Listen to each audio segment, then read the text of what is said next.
네, 이번 시간은 월가 시장의 동향을 세세하게 살펴드리는 월가 트레이더 버니의 미국 주식 시간입니다. 관련돼서 오늘은 버니 씨와 화상 연결을 해서 현재 미국 주식 시장의 현황에 대해서 좀 짚어보도록 할 텐데요. 바로 알아보도록 하겠습니다. 함께 보시죠. So if we think about this, okay, so if we think about what analysts think right now and what they think the stock valuation is, let's go back a few years and think about and basically look back and what they thought. Well, they said the market was overvalued, overvalued, overvalued, and we wound up going higher and higher and higher. 2020 was a great year. 2021 was a great year.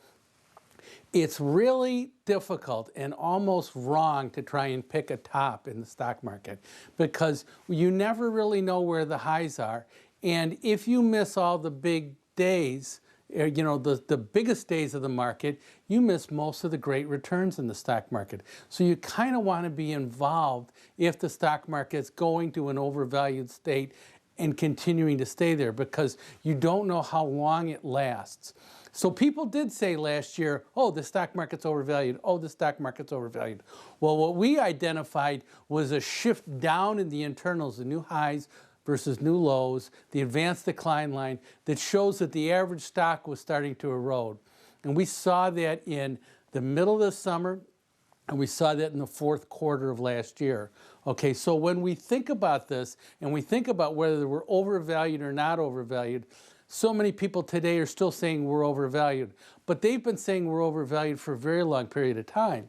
Okay, and you can be overvalued, but when you think about those same companies and you take their earnings and their revenues out 3 or 4 years and they've grown faster than those analysts anticipated, what's happened is those stocks which look to be overvalued today are really fair valued at much higher prices with much, much more revenue growth and much, much more earnings growth. Great example of this is Apple. Great example of this is Amazon. So we have to be careful when we think about valuations. Is that valuations today? Is that valuations out 3 to 5 years? And can we truly forecast the proper amount of revenue growth that occurs over the next 3 to 5 years? Let's look at the next slide. So if we think about valuations and we think about setbacks and market returns, we can look at right now, the S&P's down 6%, NASDAQ's down 10%, the Russell 2000's down 10%, and depending on the day, okay, we could be, it's been 12%, it's been 9% for the NASDAQ, so it all depends on which day we take the snapshot. But what we want to look at here now is the percentage of stocks with a 10% return, a 20%, 10% drawdown, a 20% drawdown, and a 50% drawdown. And what we can see is very few stocks are down 50% in the S&P 500, okay? But a lot of them are down 20% from their 52-week highs.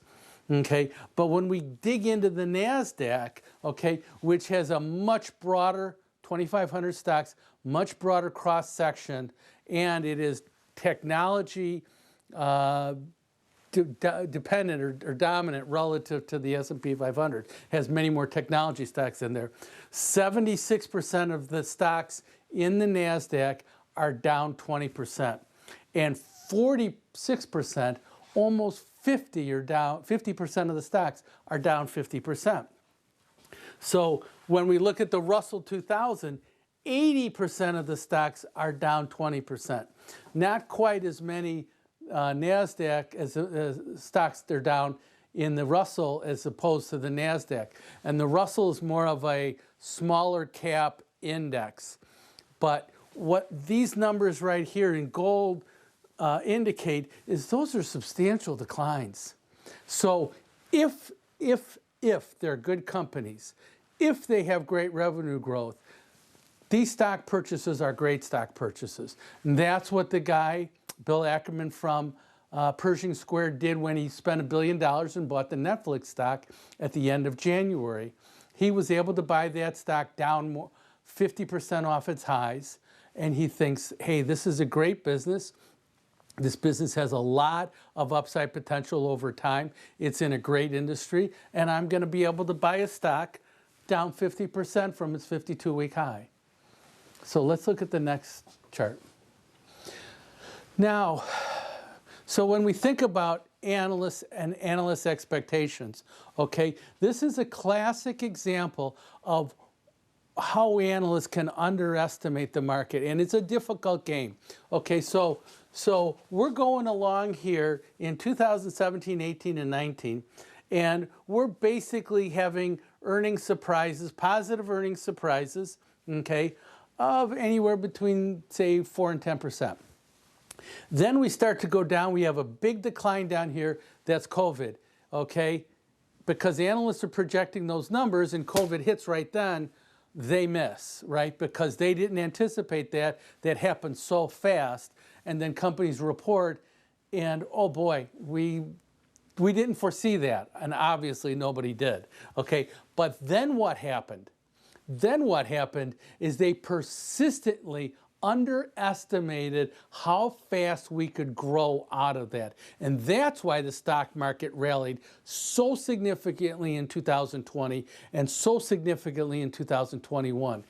Analysts underestimated the magnitude of the growth and the revenue growth and the profitability of companies. And whether we say, well, the people were inside all the time and they bought more DocuSign products than they would have otherwise, instead of going out and getting a lawyer and all that to write a contract, whatever the stories are, they clearly underestimated it, okay? And now we've slipped back into that normal area again. What would be great, because now we're getting analysts pessimistic again, what would be great is to pop back above there again and stay above there. So this is something we want to monitor, because what we want to see for stock market growth, because the stock market's always trying to like forward price itself. And when it goes up faster than everybody thinks, okay, the analysts underestimate. We want that to happen again. The average stock market return is 9%.